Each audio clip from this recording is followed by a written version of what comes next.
My name is Alex, and until a few weeks ago, I was just another journalism student in search of the big story that would launch my career. Little did I know that this search would lead me to the edges of terror, to a place where reality bends and sanity is tested every second. It all started with a simple job ad. Wanted, radio operator for night shift, no experience necessary. The location? A small radio station in a ghost town in the countryside. The salary was too good to be true, especially for a broke student like me. But now, as I record this message, I don't know if I'll live to see the dawn. This might be my last broadcast, and I need someone to know the truth about what happened here. The journey to Shadowville was surreal. As I approached, the landscape subtly changed. Colors seemed to fade, and a thin mist hung over everything, even under the scorching midday sun. When I finally arrived in town, I was greeted by deserted streets and decaying buildings, their facades peeling like dead skin. The radio station was in the heart of the town, an Art Deco building that seemed frozen in time. As I entered, I was greeted by Elena, a middle-aged woman with intense, restless eyes. "You must be the new night operator," she said, her voice trembling slightly. "Welcome to WSHD, the voice of Shadowville." Elena gave me a quick tour of the station. The equipment was surprisingly modern, contrasting with the vintage air of the building. When we reached the main studio, we found Marcus, the technician, adjusting some equipment. "Ah, the rookie's here," he said, barely looking up from his work. "I hope you don't believe in ghosts and nonsense like that. We've had problems with that before." Something in the way he spoke made me uncomfortable, but I dismissed the feeling. After all, I was there to do a job, not to get involved in horror stories. My first shift started at 10 p.m. At first, everything seemed normal. I played the scheduled music, read the announcements, and occasionally talked about the weather or local news. It was around midnight when things started to get strange. First, it was the calls. Distorted voices, almost unrecognizable, requesting songs that weren't in our catalog. Names of bands I had never heard of. Then, the requests became more sinister. "Play the song that was playing when I died," a hoarse, rough voice. I laughed nervously and hung up. Probably some bored teenager trying to scare me. But then the lights started flickering, and the air in the studio turned cold.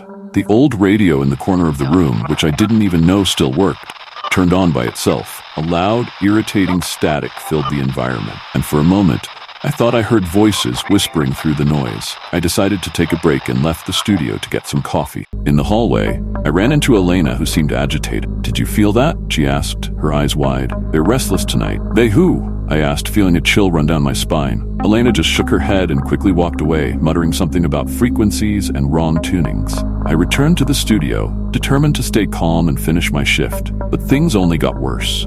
The songs began to distort, transforming into agonizing screams and metallic noises. And then, in the middle of a broadcast, I heard a voice that wasn't mine coming out of the speakers. "Help us. We're trapped. The broadcast never stops." I panicked and cut the transmission. Marcus came running into the studio. "What the hell did you do?" he shouted. "You can't interrupt the broadcast, never." "But didn't you hear?" I asked, trembling. There was someone. Marcus looked at me with a mixture of pity and irritation. "Look, kid, I don't know what you think you heard, but nothing interrupts the broadcast. Nothing.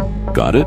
I nodded, still in shock. Marcus turned the equipment back on, and the music started playing normally again. He stayed with me for the rest of the night, watching my every move with eagle eyes. In the following days, I tried to convince myself that I had imagined everything. Maybe it was just the stress of the new job, the strange atmosphere of the ghost town. But each night brought new horrors. I started having terrible nightmares. I dreamed of a crowd of pale, translucent people, all crowding around the radio station, their mouths open in silent screams. And at the center of it all, an old silver microphone, pulsing with a sinister red light. In my third week, something in the air changed.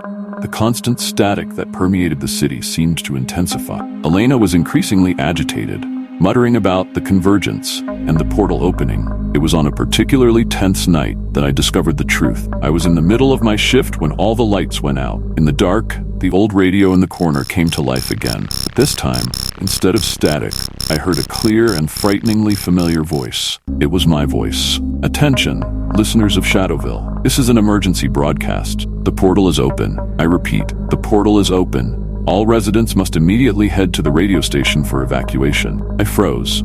I wasn't speaking, but it was undeniably my voice coming out of that old radio. As I tried to process what was happening, the walls of the studio began to vibrate. A strange light, a sickly green, began to emanate from the corners of the room. At that moment, Elena burst through the door, her eyes wild and full of fear. "It's begun," she whispered. "The cycle is repeating itself." "What cycle?" I asked, my voice trembling. "What's happening?" Elena pulled me out of the studio, into a corridor I had never noticed before. The walls were covered with strange symbols and old photographs. She stopped in front of one in particular. "Look," she said, pointing. The photo showed the radio station's staff, dated 1952. In the center of the image, smiling at the camera, was me. "This is impossible," I muttered. "You don't understand yet, do you?" Elena said, her voice full of pity. "The broadcast never stops because time doesn't stop here. We're trapped in a loop, Alex. And you're the anchor." My head was spinning. Nothing made sense. How could I be in a photo from 70 years ago? "The town," Elena continued, "feeds on lost souls. The radio is the channel, the connection between worlds. And you, Alex, you're the conductor." Before I could process what she was saying, we heard a scream coming from the main studio. It was Marcus. We ran back, only to find the studio completely transformed. The space seemed to fold in on itself, the walls pulsing as if they were alive. In the center of the room, floating a few inches off the ground, was the old silver microphone from my nightmares. Marcus was on his knees, looking at the microphone with an expression of horror and reverence. "It's time," he muttered. "Portal is open." The microphone began to emit a high-pitched sound, almost unbearable. The studio walls began to disintegrate, revealing a black, pulsating void behind them. "You have to complete the broadcast, Alex," Elena shouted over the noise. "The only way to close the portal." I hesitated, fear paralyzing me, but then I saw the shapes moving in the darkness beyond the walls. Indescribable creatures writhing, eager to enter our world. With my heart pounding frantically, I approached the microphone. The moment my fingers touched the cold metal, I felt an electric shock course through my body. Memories that weren't mine flooded my mind. Decades of broadcasts, endless cycles of terror and forgetfulness. I was the host. I had always been the host. With sudden clarity, I knew what I had to do. I brought the microphone to my lips and began to speak. "Attention, listeners of Shadowville and beyond. This is the final broadcast. The cycle is broken. I repeat, the cycle is broken. All trapped souls, you are free now. The station is closing forever." A deafening roar filled the air. The void beyond the walls seemed to writhe in agony.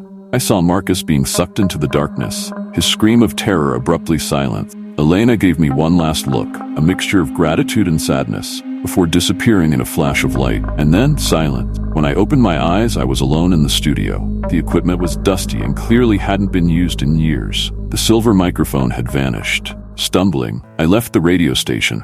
The town outside was different. Still abandoned, but somehow more real. The mist had dissipated, and for the first time since I arrived, I could see the stars shining in the night sky.